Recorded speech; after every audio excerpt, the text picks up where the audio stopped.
Each week, Alan Kelly joins us. Alan is the CEO and founder of Playmaker Systems to talk about what the plays of the week are. Plays2run.com is the website to go to, and he is here in the studio again. Good morning. Good morning, Tim. So we have a lot of talk about the vice presidency, and there's something new that has been injected into it, and that is the former Secretary of State and former National Security Advisor Condoleezza Rice. Some people think it be maybe a bold move for Mitt Romney to make. Others think it's not going to happen because she's too much associated with the Bush administration. But aside from all that, since you put it into a much more quantitative context, you frame it a little bit differently with the plays to run, with the periodic table of politics. What is this? How does this play out? Give us some scenarios, if you will. This is a testing play, which is to the left, and I don't mean liberal, but to the left of our spectrum of choices of influence strategies, and it's what we simply call a trial balloon. Mm-hmm. And it's a very it's a very low commitment strategy to test ideas, to understand receptivity, to understand consequences, to see if you can get away with them, or see if you can't. And so this comes from the campaign, you think? Oh yeah, I think this is not just somebody saying as a clever commentator like a Bill Kristol saying, I think it would be a wonderful idea for Condoleezza Rice. Do you think this comes from the Romney campaign? Hey, why don't you write about this? Well, they are, or they certainly should be, in complete control of any narrative about the VP stakes. Mm-hmm. I think what was interesting is, last week we were talking about, ice cream and jet skis out at Lake Winnipesaukee. And now and I think we said, it would become a whole lot more serious as they came off the jet skis and vacation. Yeah, now we're liars and felons. So. That's right. No, the summer's summer's getting hot, and it's going to get a lot more serious. And you start to inject a brand, if I can reduce it to something as simple as that, as Condi Rice's brand.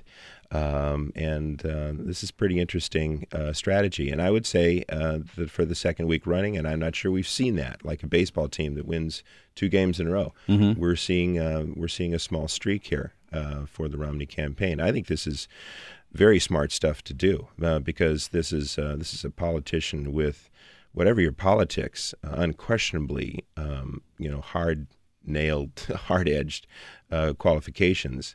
This is no Sarah Palin. Mm-hmm. Again, whatever your politics, and this is.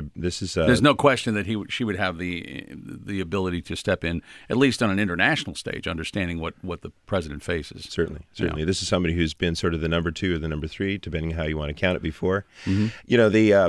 When you run trial balloons, though, you run them because you're not really sure. Maybe you want to send out a hint, but there may be some things that you're a little bit afraid of, and certainly her legacy or luggage with the George W. Bush administration is something that they want to take measure of. Maybe enough time has passed by. Maybe she is somebody who can be used to what is my point? To get past this idea that I don't know. Well, one of the things that I was looking at what you had written about here, and you have this ping here, as you call it, a ping play. She's African-American. Therein lies the ping, and the most clever of the plays to the guilt-ridden voters who can't think of firing our first black president. She represents a moral safety net, which is a fascinating thing. So there are some people who might say, how can I vote against our first black president? Well, maybe. But do you really think that that's a good consolation prize? I think that's one of the things that they want to test. Okay. So it's not even a matter of whether they think it's right or wrong, or they just, let's throw this out there and find out. They need to find out what little underpinnings they can pull out from Barack Obama's base that would get people to flip. And certainly one of the most exciting things about his presidency is his race. But if they can essentially offer a proxy to satisfy some electors, craving or wanting or desire or wish for that, then they'll do so. Mm-hmm. So, this is a very, very controversial figure who comes loaded with all sorts of things. There is some baggage from you have to run the trial balloon. There is some baggage from when she was shopping for shoes in New York City during Katrina.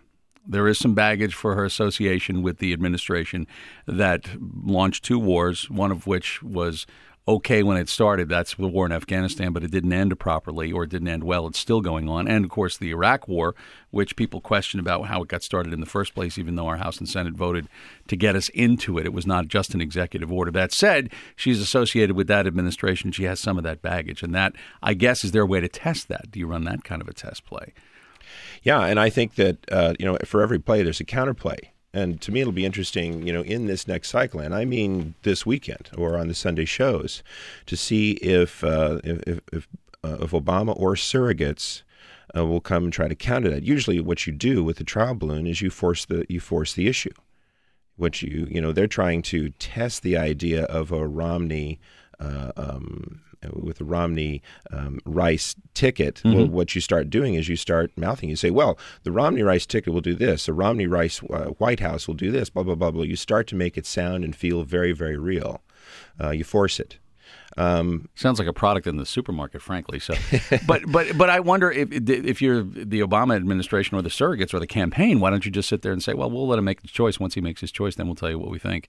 Well, they may well do that, depending on how great a risk they because they may savor the opportunity to go after one of his choices. They might, and so they might run a pause, and they might be very very quiet. Okay, absolutely a pause. On the pause, sure. Just let. This is Winston Churchill, not saying anything uncharacteristically, waiting and getting the nod for prime minister. Sometimes it is very useful not to say anything. As B.B. King says, wait a minute, from Churchill to B.B. King. As B.B. King says, it's important to know when not to play. Well, absolutely. As well as to play. Oh, yeah, absolutely. It's the space between the notes. It makes as much difference as the notes themselves. It's a fantastic analogy because, political strategy or influence strategy in general, it can be thought of sometimes as music. It's what goes. Your basic structure, improv, all that stuff is. That's right. And sometimes you don't want to be quite so predictable. Sometimes you want to give something something different to listen to, and this is a real. To mix our metaphors, Romney Rice ticket is a real curveball.